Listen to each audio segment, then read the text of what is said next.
Alright fellas, let's start this episode with a question. If you had to pick, which would you rather choose, archers or skirmishers? Well, in this mini-series, we'll try and sort this age-old question out.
Alright friends, welcome back again to another episode of Tactical Enlightenment. This YouTube channel is dedicated to all things profanity, all things history, and of course all things Bannerlord and tactically related. And we are going to continue on this little exposition here, this little archers versus skirmishers series. If you're not familiar with this series, I'll try to summarize it in 30 seconds here. We have this mixed army of companions, and all of them right now have javelins. And you're like, well, what the fuck are you talking about, archers and javelins? What we're basically doing is fighting the same battle twice with this mixed army that I'm carrying. It's a mix of infantry, cavalry, and skirmishers and infantry and whatnot. It's basically a normal army. And then what I have is I have a bunch of companions that each battle I'm altering. I'm putting on javelins in one episode. In fact, this episode, I'll show you these characters here. When I scroll through here, every single companion has javelins. And we're running around with this army that also has javelins with it as well. You can see the skill set here.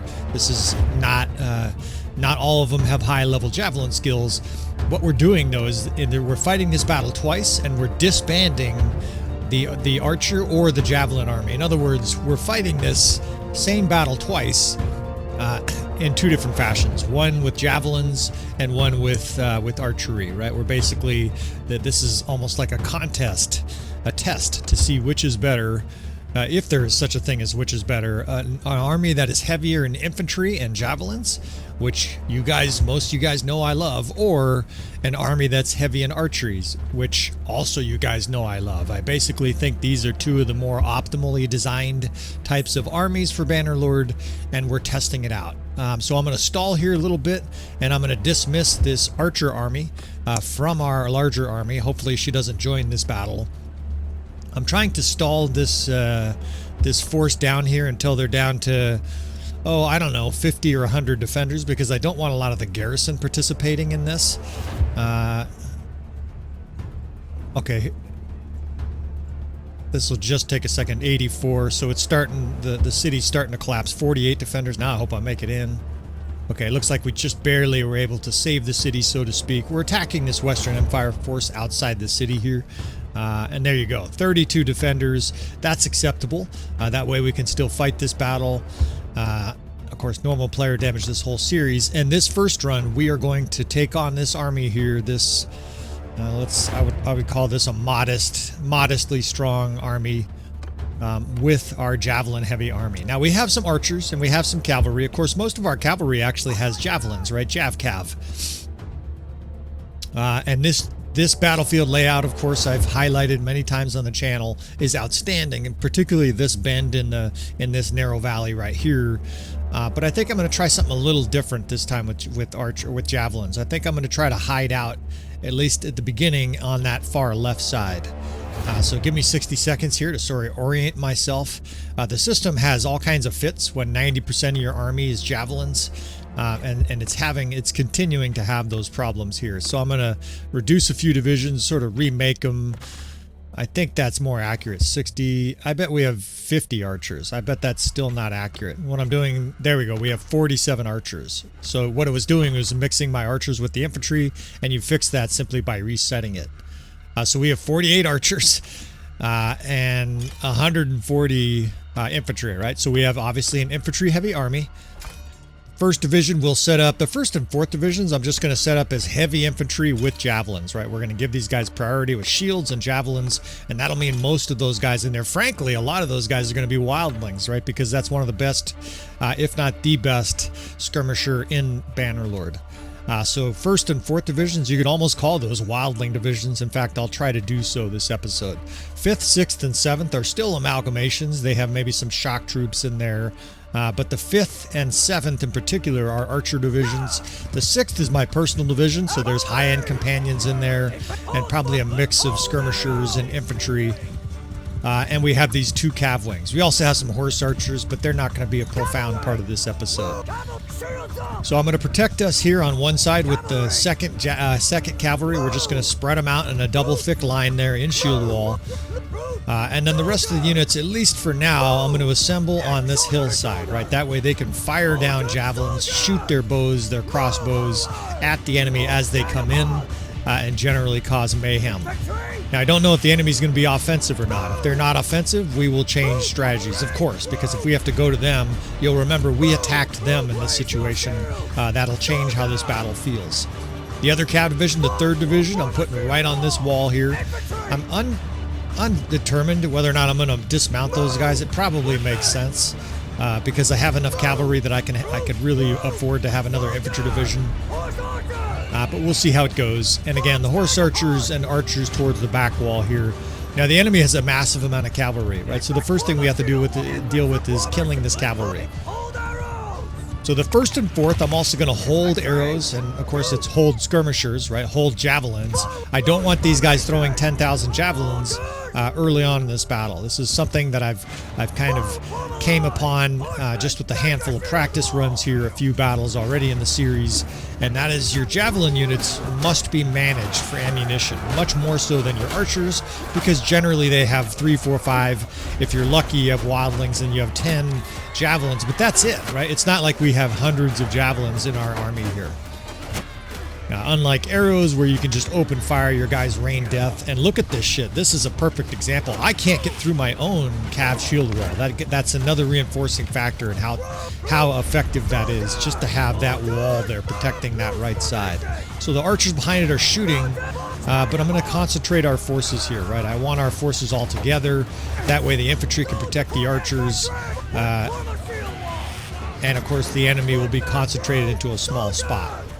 So I've got the 6th. Let's hold fire with the 6th too. So the 1st, 4th, and 6th we're going to hold fire with. Now here the enemy's penned up on our horses. I'm just charging with these Battanian wildlings. These guys might as well swing their swords. Look at all the javelins. And that's just from the 5th.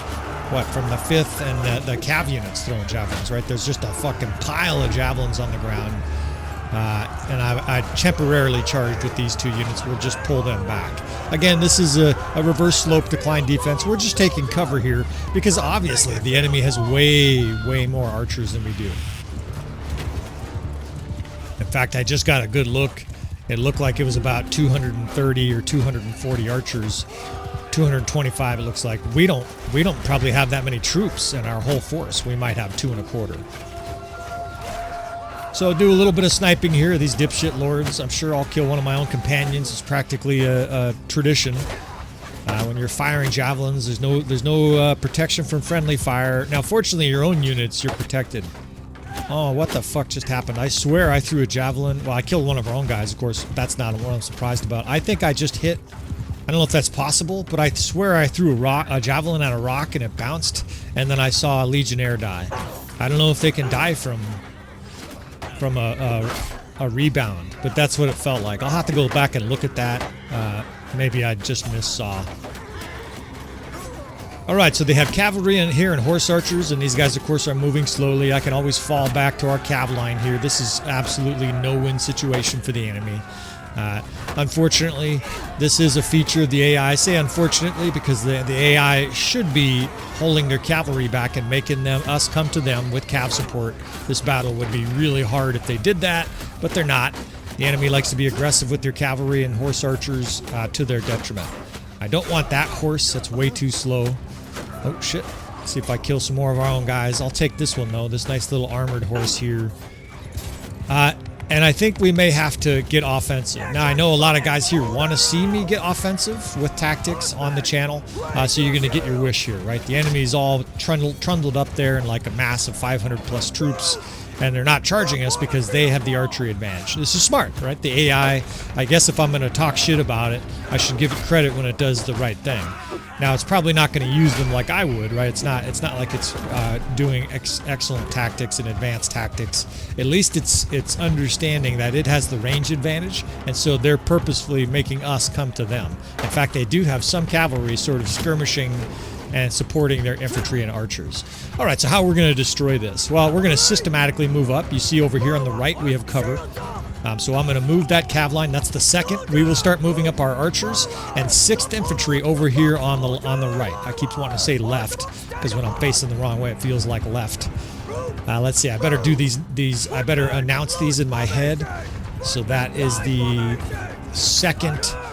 It's going to be the 2nd, 5th, 6th, 7th, and technically the 8th, the horse archers. So over here we have the 1st, 3rd, and 4th. And you'll hear me repeat that because as a battlefield commander, one of the things we know empirically from science is that if you command too many different units, you will lose track. You will not be able to organize your units well. So 1st, 3rd, and 4th over here with me, we're going to envelop this flank of the enemy. We're going to lead with cav and shield wall, right? I'm just kind of scouting them out here while I kill a few guys with javelins.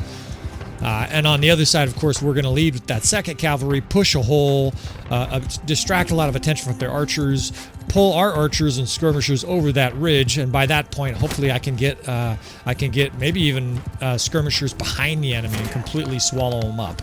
This I would definitely consider expert tactics because not only does it require you to use 8 units in a fluid motion, but the timing has to be right, and obviously, you have to know a plan beforehand and then execute it in real time while you're being shot at by hundreds of archers, attacked by cavalry and infantry. This is very complex. Hopefully I'm not doing anybody a disservice here by showing you this. The advanced players on the channel, the enthusiasts, certainly would approve and give a head nod to this, but I recognize the new players absolutely bewildered by this series of commands. All right, so leading over here, I'm basically going to set up my skirmishers on this side, up on the wall, and as soon as they're up there, I'm going to have them in shield wall. Now, they have shields, but they use their shields more effectively in shield wall. Now, look at our cav line getting decimated. That is fine. We want them gathering attention. We want the enemy archers shooting them, and losses are acceptable. Meanwhile, over here, it's very finesse, but I'm trying to place that cav division right in front and screen our troops. It's freaking the enemy out. I've got a line of cav pushing up into them, and so they're sort of rotating their forces around trying to protect their archers, but there's not going to be any protection here, right? We now have the 5th and 7th Division raining arrows down on the other side over here. Over here, very soon, we're going to have our skirmishers unloading on them. In fact, I just told these guys to fire at will. The 1st and 4th can now start to wrap around the enemy here. The horse archers are fully behind the enemy. Of course, I'm still firing in javelins. Their archers are totally confused and mixed. They're kind of like intermingled with their infantry, and now we have effectively surrounded them. In fact, let's go ahead and get this 4th Division completely behind them. We will open fire, and this force is about to be extinguished. You can see there's 2 different infantry divisions of javelin throwers behind the enemy. There's infantry boring in on the other side. There's cavalry that can be told to charge. It's a fucking disaster for the enemy here. Now the 4th skirmishers are behind me. I still see javelins flying over my shoulder, and the death spam tells you that, right? Aserai veteran infantry killed some guy. Let's square this division. This is the 6th. These are elite companions. Let's put these guys here as a bait ball. I want one division sort of playing defense while the rest of us pound on them. And then the 4th and 1st can charge, cavalry can charge, horse archers can skirmish, and the enemy dies. That's the tactical setup for this battle here now. The enemy's surrounded, their retreat is cut off, so if they try to retreat, they're going to be mangled by infantry. They're running into our shield wall here and just dying en masse.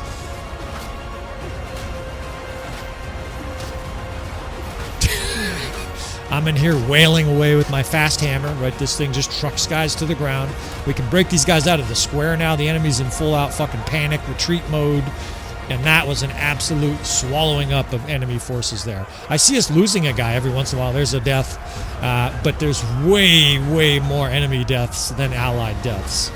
Well, it looks like they're considering an attack here. Very bad decision. This army at this stage doesn't have a weakness against infantry, right? It's almost all infantry, right? We've got heavy cav plowing the road. We've got skirmishers, a handful left to have ammo. And predictably, the enemy is now changing their mind about this attack because they're getting shredded.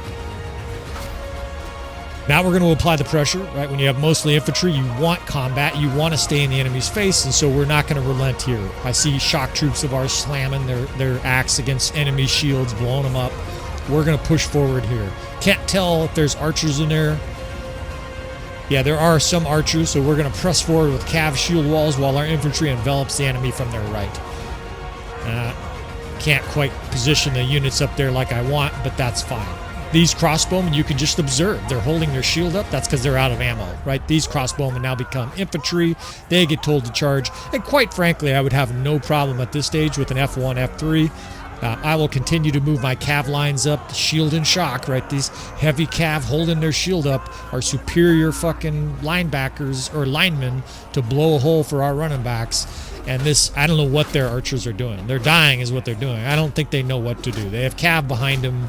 They just charged. It really looks like they charged our infantry. And of course, there's a huge spray of death spam. Just green death spam as far as you can see. And this army is going to rout. I don't even have to wait for them to rout. This has been an incredibly destructive battle here. Those were about as clean a tactics as you can pull off with skirmishers under the circumstances, facing against a large amount of archers, a large amount of enemy forces. I mean, we're outnumbered here, 3-1, and it just didn't matter at all. It feels like we outnumber them, right? They are trucked. I'm pursuing now a cavalry. Infantry is being told to charge everywhere. This is definitely an F1, F3 situation because you want the enemy to rout here, right?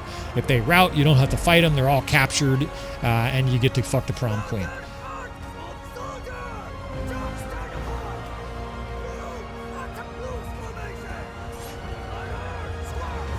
I fumble-fucked a few commands there, but it doesn't matter at this stage, right? Look at the power bar. We now out-fucking power, or however you want to look at the enemy. I don't see them having many archers. They have kind of this middle-tier infantry, and we're just going to ride these down like grass, right? Just like the fucking Battle of Stirling in the movie Braveheart. See, every Scot with the horses fled.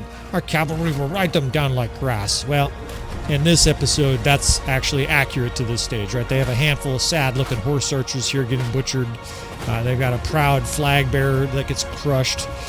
They're sort of changing their mind. In fact, reinforcements just came in, but they're streaming out of here as fast as possible, right? That was like the peasants of these lord retainers. And those guys are the smartest guys in the battlefield, right? As soon as they got onto the battlefield, they fled. You can call it cowardice. Some guys will call that pragmatism, right? Some guys will call that survival. Because this army has no chance against us, right? We're now boring into it with high-level infantry.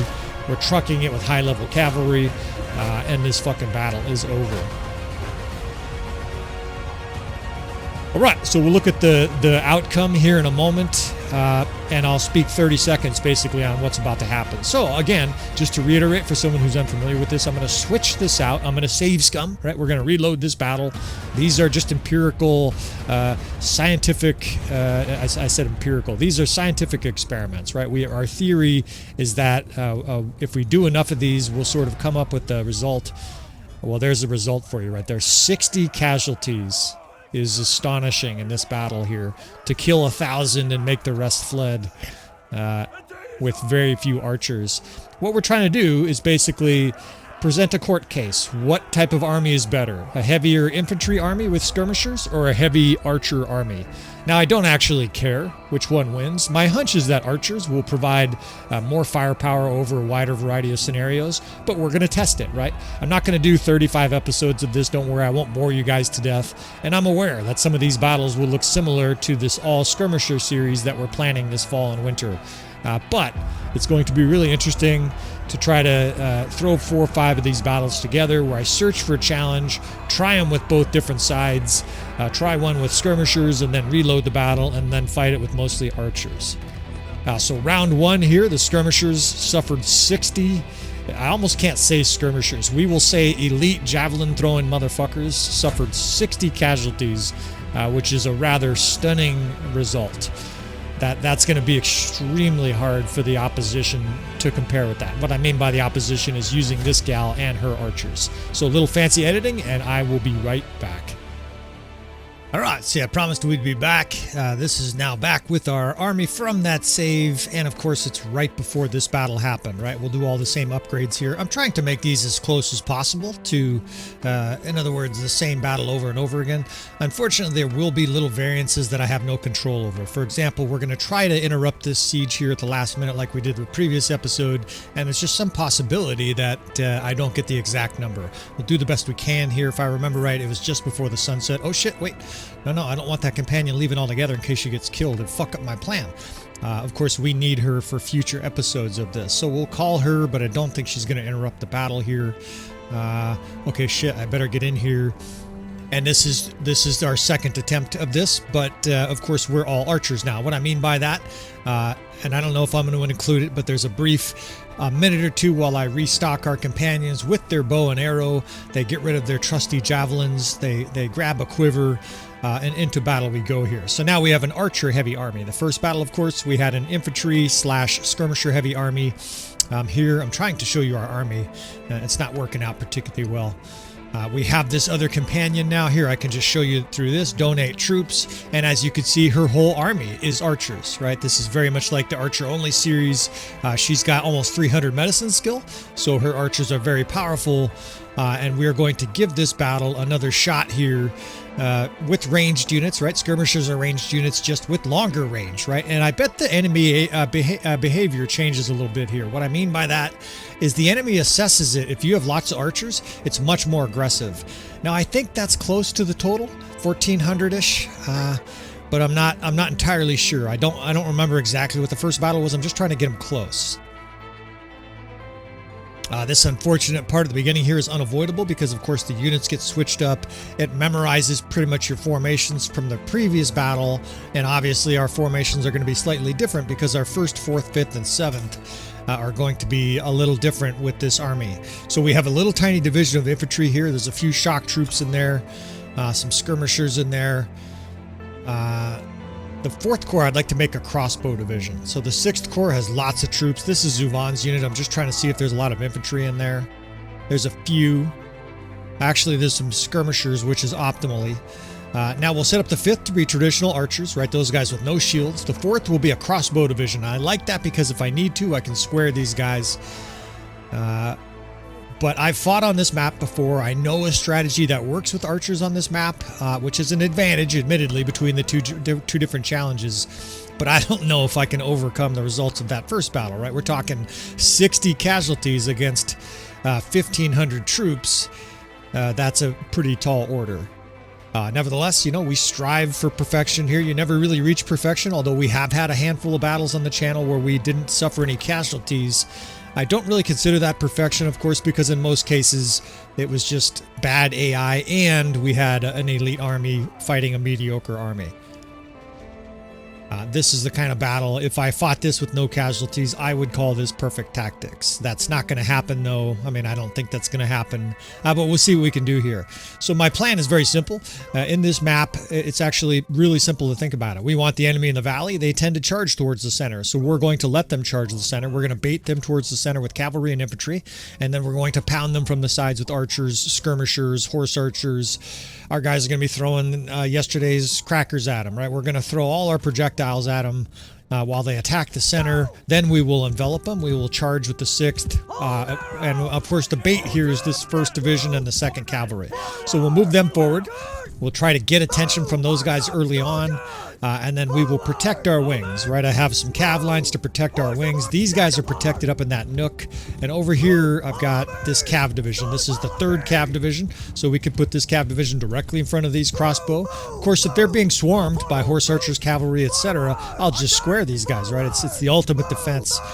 If you're not using squared crossbows in your army, boy, are you missing out, right? This is like going through your life without a blowjob. You're missing a major benefit, a major fantastical thing in life. Admittedly, I would give up crossbowed squares long before I would give up a blowjob. But in Bannerlord, the beauty of it is you don't have to do that, right? We don't have to give anything up. We can do both here. All right, so as usual, their normal cavalry scrum is coming in, but our infantry is squared, and our cav is in a shield wall, which is going to attract a lot of attention. Now we can open fire. Something like 200 archers just start raining death on everybody. Shit, this guy here is one of these. I have a handful of like super fucking hero. Look at that shit, 150 in the back of the head, and he like is ready to fight still. I have a handful of superpower lords that were altered like a year ago, like a literal game or a literal real life year ago by a mod, and they're still part of my campaign. Anyways, I don't want to get distracted by that. Now the square starts to get pulled into the gauntlet, right? You can see we have the 6th and 7th Division over here with horse archers supporting them, raining down javelins, raining arrows down on the enemy in the valley. And it's almost like the scene in Clear and Present Danger, right? Where they're in the cars, there's guys all over the place with RPGs. The enemy here is the proverbial poor senators being blown up in their car here, and we're playing the Colombian RPG terrorists here, right? They're getting fucked up. People are dying. They're in a really bad spot. And unlike the movie, where of course the white guy naturally overcomes all the colored guys, we're going to annihilate the enemy here. If this was Harrison Ford down here in his vehicle, the last thing you're going to see is him being shot to death by our snipers. All right, spreading our troops out here. The 1st Division is pulling them in beautifully. Now, I've fought battles like this in the last month for the Archer Only series. I can't give you too many surprises or giveaways, but I fought an epic battle here in the Archer Only series, and so I'm pretty well versed at this. You might even say that I'm at home. This is like home field territory. Now these cav divisions, goddammit, I gotta jump to position these guys. These cav divisions are blocking their archers from mauling a lot of our units here. It's basically keeping their big line of archers occupied, and we're gonna destroy this huge vanguard. This has got to be 250 infantry. In fact, this fuck here, you're gonna pay for shooting me in the neck, motherfucker. Nope, someone else avenged me. Get off. This division is now being swallowed up by archers on multiple sides. The 1st Division can now charge. They're pulling off those guys. The 6th now charges to cut off their fucking retreat. They're getting shot from 3 sides. They have a handful of cavalry, but it's not going to matter. Instead, they're reforming in the valley instead of trying to run for their lives. That's going to cost them all their lives. These guys are never surviving this. Maybe 2 guys will get out to tell a tale about the wrath of this fucking tactic. And the enemy's just being eviscerated, right? I mean, you just see the death spam. Now we have shock troops up here blowing up the enemy. Their archers are kind of diminished, and I imagine that's because they're getting shot too, right? We have archers positioned above them. So it's like being in that scene with Harrison Ford shooting machine gun. Yeah, if you catch an RPG or a bunch of machine gun fire, you drop your machine gun because you're fucking mowed down. You can see their infantry here is in a maelstrom. They can't get out. They're being attacked by infantry on 2 sides, archers on the other. I'm kicking guys in the face. They're actually fighting pretty stubbornly here, but they're just delaying the inevitable. This lord is ripped apart. She gets shot off her horse. We got a handful of horse archers here to shoot, but that's pretty much it, right? The 1st enemy vanguard, including their archers, including their infantry, cavalry, horse archers, everything just vanished. And almost like I planned it, I don't. These are just random. The music track finishes because the enemy is finished, right? At least that 1st wave is fucking gone. To hell with you, we say. There's a handful of horse archers and skirmishers here. I'm going to start moving our units up for defense, right? We're going to have a cav shield wall, an infantry shield wall, and position archers here for Peekaboo Ridge.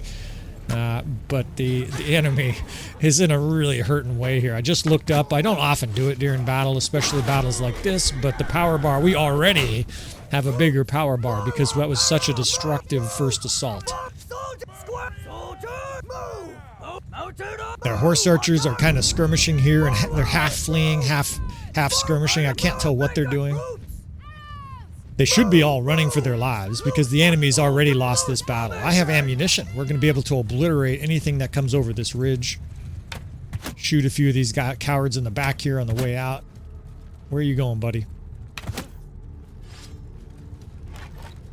This guy's going to take a few pot shots at us, I guess. We've got a cav and shield wall here. We're ready for the next enemy wave. It'll probably be cavalry. In fact, here come horse archers. We're going to let these guys get in. Now we'll open fire. And good night, right? This is just going to be an absolute withering fire. This is 200 archers. Just everything in sight gets ripped apart. There's just horses running for their lives. And their horse archer's just gone, just like that. This guy here is going to hold on for his life. Ain't going to save him. Now they're sending in a heavy cav charge, but it's kind of broken up. And they're running right into our infantry and cav lines. They're not going anywhere. The arrows are still coming through here thick. I don't need to use it for like all these. We'll just save some ammo here. There's still some kind of horse archers fighting at the margin here. My archery skills slowly coming back. You know, playing the archer only series. Look at this guy's over here yelling orders. Hold, retreat, pull back.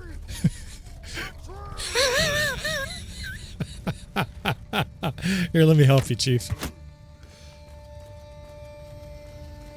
All right, now we wait for the next line, right? With this archer, I mean, we may have to advance. You know what? Actually, we do have to advance because this fucking battle's over. That the bulk of their forces are racing off the battlefield. It reminds me of the advice I got from a baseball announcer who said that when you know, this was a couple 3 years ago at the Oakland Coliseum. This is a not so beautiful city in our country, Oakland, California. He said that after the Oakland A's game, the best route is to sprint to your car in the parking lot. And of course, what he's intimating is that if you go slowly, those are the guys who get mugged. The enemy here is sprinting to the exits. There's a handful of supposedly brave horse archers here, sort of chagrin charging up. I have no idea what these guys think they're going to accomplish other than to get repeatedly pounded, but we'll put these guys away. Now I don't want to just charge willy-nilly recklessly here, because at this stage there's actually a chance that this battle was even more destructive than the first, which you know, that I would not have bet money on that. I would have bet that after that first whipping by the skirmishers, that this round was going to go to the skirmishers. If you're not keeping track, the first round went to the skirmishers. The first battle in this series, this is episode 2, went to the skirmishers. They were considerably more successful in a battle than the archers. Here, it's going to be close, but the archers look like they have a chance. This is amazing. We had 60. I made a mental note. We had 60 casualties in that first battle with our skirmisher heavy army. And because, you know, a large portion of the enemy force routed, we just suffered one more loss. You know, this is going to be close. What do you fellas think? Well, there you have it. The archers win. 44 casualties, and look at like half of the enemy force routed because it was such a bad destruction. The other thing, too, is they're aware that we have lots of archers. They can't charge, but they charge. We got like 20 Battanian Fiend Champs. Maybe, actually, we have like 40 Battanian Fiend Champs. They can't charge that, especially over a ridge.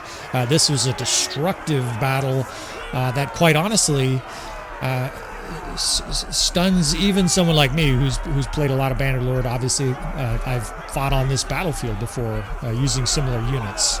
You can see some of our low-level archers are leveling up here. But this round goes to the archers, right? So it's tied up. For those of you, I'm sure you guys are writing it down in your notebook like Rain Man. One for the archers. I'm obviously kidding.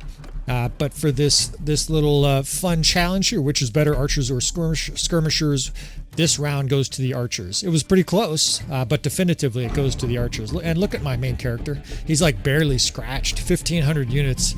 I think he went into the battle injured too, and we just fucking annihilated that. That tactic in particular for that battlefield is utterly destructive. I mean, we could have fought 3,000 and still won there. All right, well, so this series is going to be ongoing. I may do one of these a week. We shall see. Sometimes I'm intermittent with the series because life calls, but this is actually really entertaining for me. If you guys are enjoying this, I need to hear it. Now, if you guys don't like it, I still need to hear it, right? If you guys just think this is a waste of your fucking time, I am trying to show tactics here. I am trying to curse a lot, right? And all I'm doing is just being myself. But if you guys don't like this, please put it in the comments. If you don't have time for the comments, just put the thumbs down. Now, I'm not saying just thumbs down all the videos. That's not good for the algorithm. You're doing me a disservice there. But if you don't like some of the content, let me know, and you can just be honest and say, hey man, you asked me to tell you my feedback on this episode is I don't, this is not my favorite kind of stuff, and I won't make much more of it, right? It's that simple. You guys are the only fucking reason I'm here. Otherwise I'm not mumbling in my studio for no reason. So I appreciate you fellas. Please hit that like button. That's unless you didn't like it. It's the only thing I ask from you fellas. Of course, you want to subscribe if you want to see more. With all that said, fellas, I will see you guys next time.